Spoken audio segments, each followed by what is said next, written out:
I used to believe that love meant safety, that once you chose your partner, your family would eventually stand behind you, even if they didn't agree at first.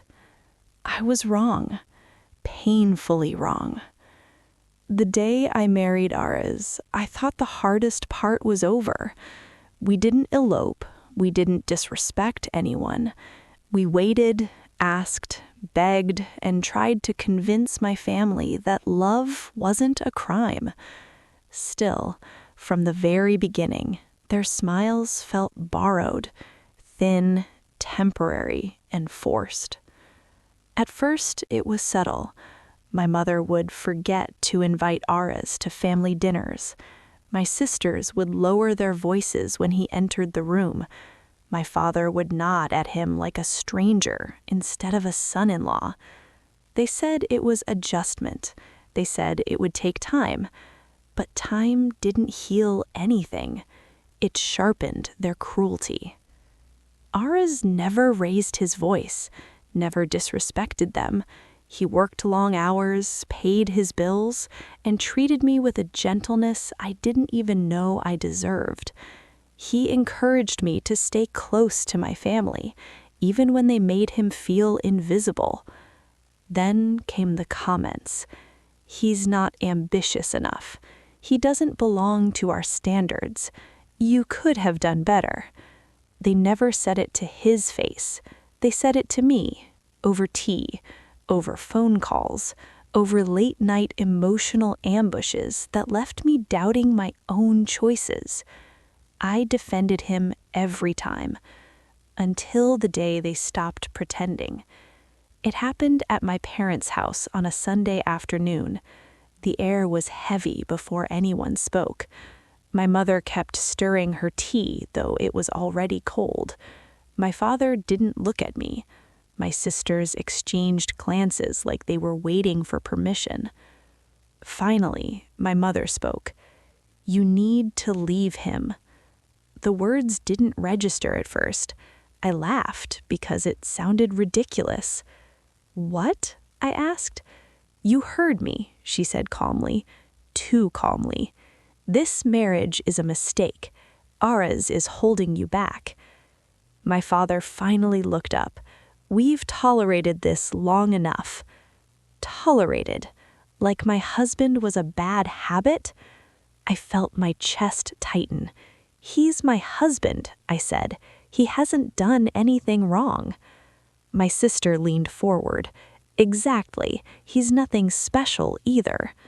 They started listing imaginary crimes, things he might do, ways he could fail, futures they had already decided for him without ever knowing his heart.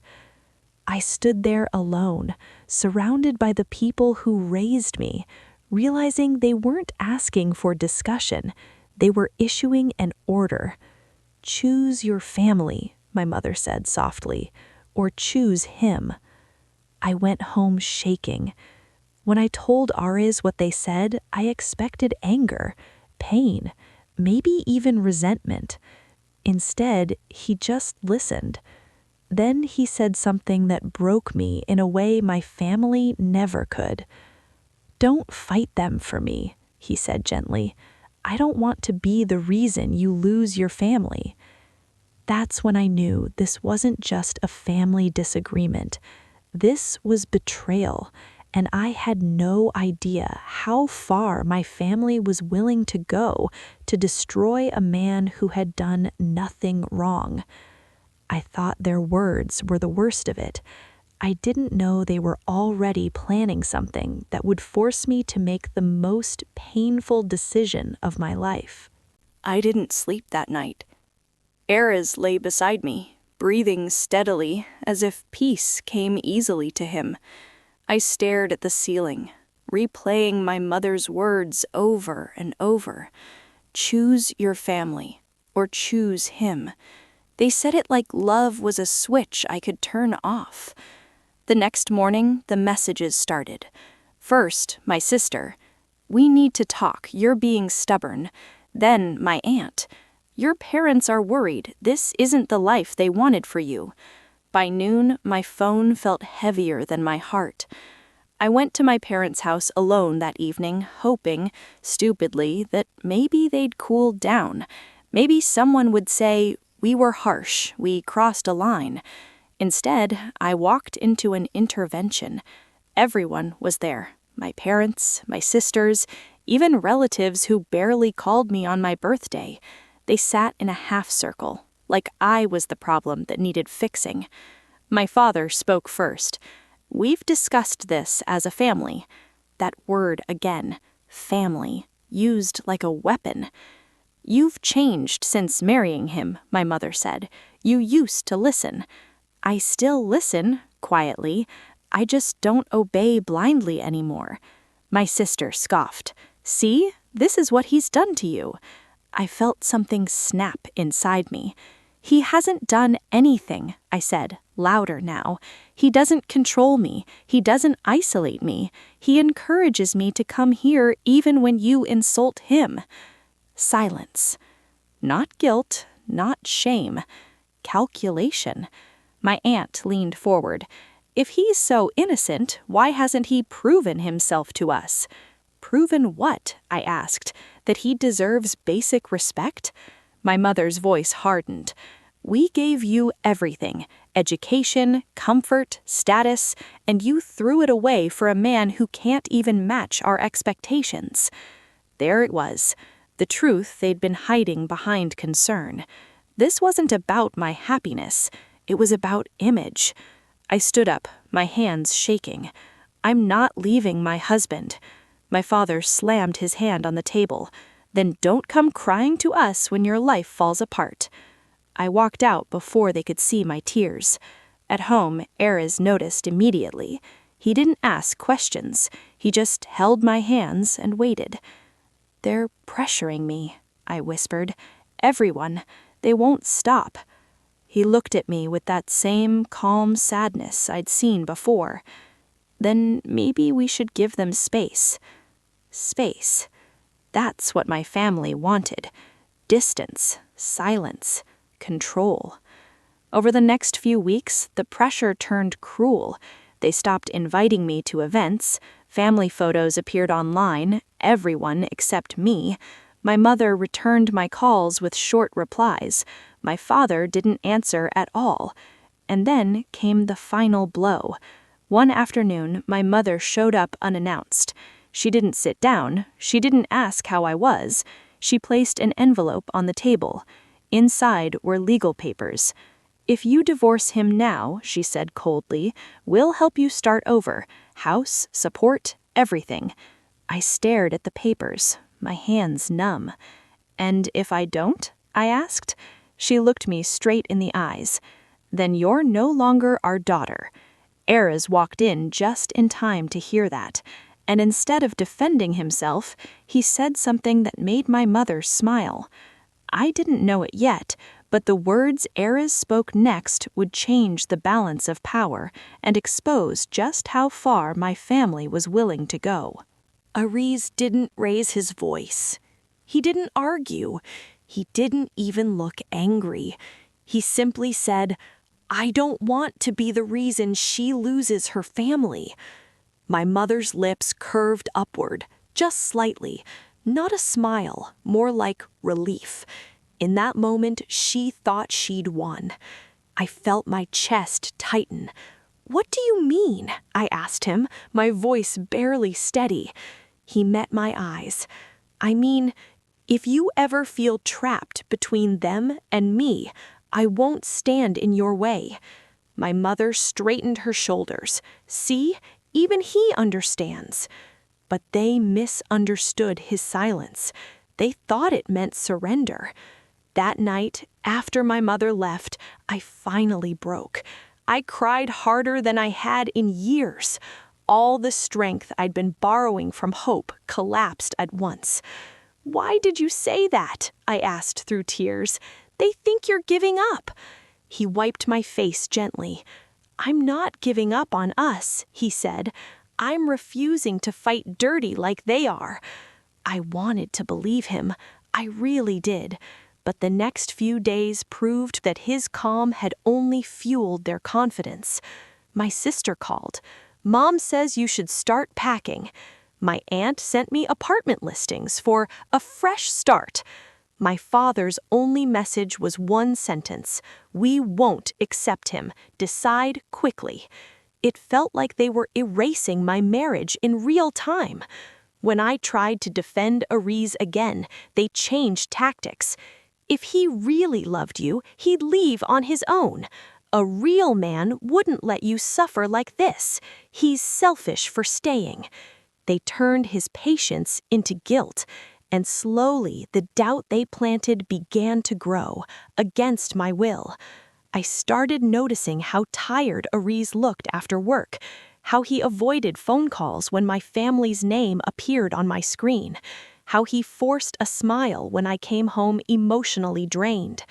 One evening, I overheard him on the phone. "No," he said quietly. "I'm fine. I can handle it." I stepped into the room. "What?" He hesitated. That hesitation hurt more than any argument. "Your father called my office," he finally said. "He told my manager that our family was unstable."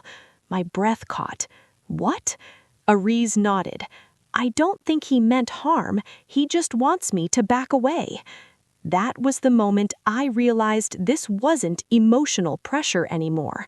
This was sabotage. I stormed to my parents' house the next day, shaking with rage. "You crossed a line," I told my father. "You went after his job." My mother folded her arms. "We're protecting you." "By destroying my husband?" I shot back. My father didn't even deny it. "If he leaves quietly, no one gets hurt."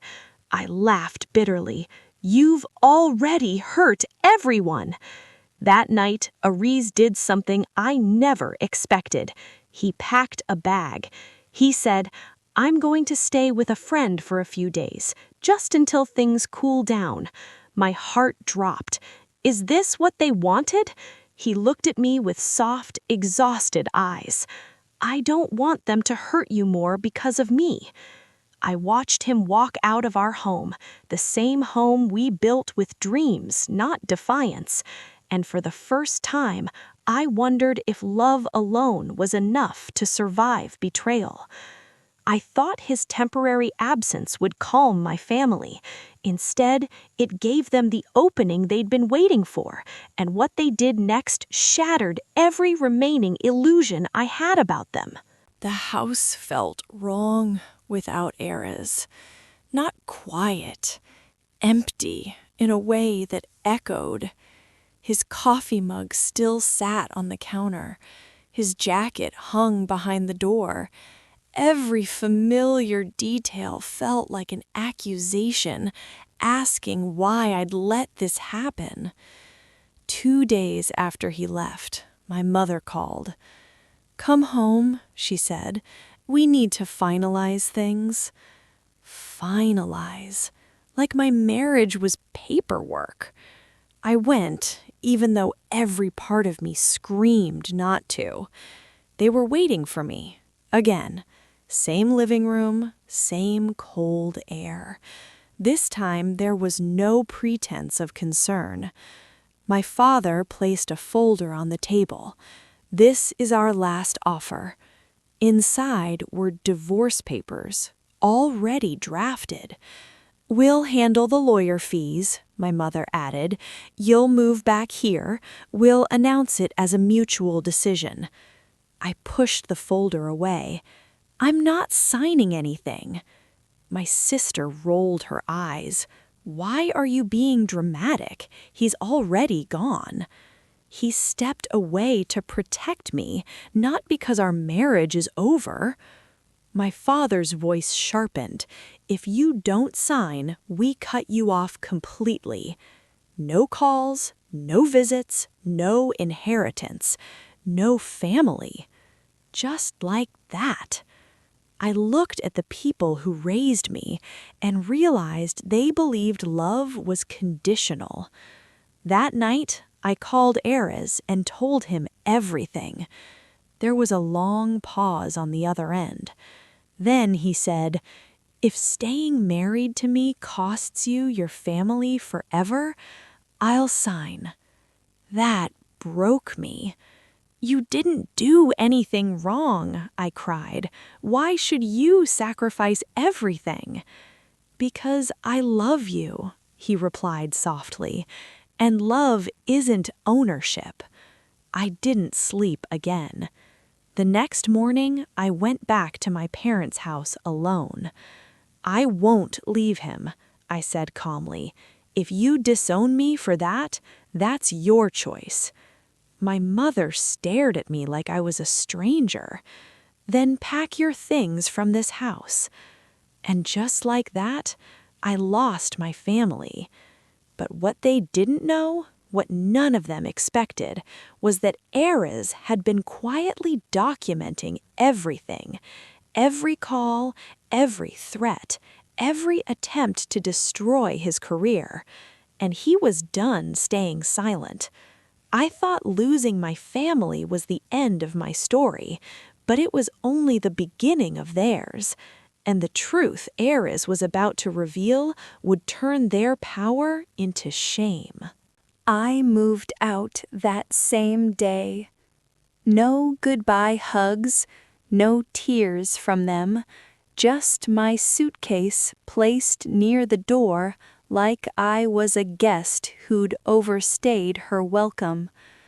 As I stepped outside my childhood home, something inside me hardened, not into hate, but into clarity. I went straight to Erez. When he opened the door, surprise flashed across his face. I dropped my bag and hugged him like I was afraid he'd disappear. "I chose you," I said. He didn't celebrate. He didn't say, "I told you so." He just held me and whispered, "Then we'll face everything together." That night he showed me the folder.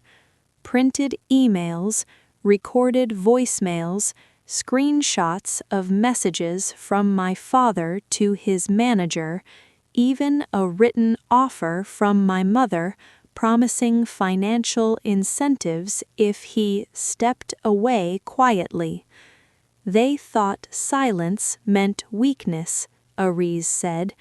"I just didn't want to escalate unless they forced us." They had. A week later, my father called. "We need to talk," he said stiffly. "This has gone far enough." I almost laughed. When we arrived, the room was tense. No warm tea, no fake concern. My father cleared his throat. "Your husband has been making accusations." Erez placed the folder on the table. "These aren't accusations, they're facts." My mother's face drained of color as she flipped through the pages. "You contacted my employer," Erez continued calmly. "You pressured me to leave my marriage. You offered money for silence. That's harassment." My sister tried to interrupt. "You're exaggerating." Erez looked at her. "I recorded the calls." Silence fell like a verdict. "For weeks," he added, "I stayed quiet to protect her. But if this continues, I will take legal action." My father's voice shook. "You'd do that to family?" Erez answered without hesitation. "You stopped acting like family the moment you tried to destroy us." I watched something shift in the room. Fear, not of losing me, but of consequences. They asked for time, for privacy, for understanding. For the first time I saw them scrambling. But what I didn't know was that my family wasn't done yet. They were planning one final move, one that would try to turn the entire community against us. Just when I thought the truth had finally cornered them, my family decided to play their dirtiest card, and this time they didn't care who they destroyed to win. The rumors started quietly. A concerned call from a distant cousin, a strange message from an old family friend, then the looks, long, curious, judgmental, when we went out together. My mother had found a new weapon. She abandoned her parents. He manipulated her. They're hiding something. By the end of the week, the story had grown teeth. A relative sent me a screenshot of a long message circulating in family groups. It painted Aries as controlling, unemployed, unstable, me as a disobedient daughter blinded by love. I stared at my phone, shaking. "They're trying to isolate us," I said. Aries nodded, "and to force us into silence." Instead, we did the opposite. We didn't shout, we didn't post emotional replies. We presented facts. Aries sent formal notices to those spreading false claims. Calm, legal, documented. He shared proof selectively, professionally, only where necessary. The tone changed overnight. People stopped calling. My parents called instead. "This is getting out of hand," my mother said sharply. "You're embarrassing us." I laughed bitterly. "You embarrassed yourselves." That was when my father finally said the words I never expected. "We made a mistake." Not an apology, not remorse, a calculation. They wanted to contain the damage. A week later, they asked to meet again. This time, Aries and I sat side by side. "We'll stop everything," my father said, "but you need to come back, publicly." My mother added, "And he needs to apologize for the trouble." Aries's jaw tightened. For defending my marriage? They looked at me, waiting for me to soften. I didn't. "No," I said calmly. "You don't get access to me in exchange for silence." They left furious. That night, Aries received a call from his office. A promotion. Turns out integrity travels faster than lies. I realized then they had lost control, and control was the only thing they ever wanted. I thought victory would feel loud, but it was quiet, steady, and irreversible.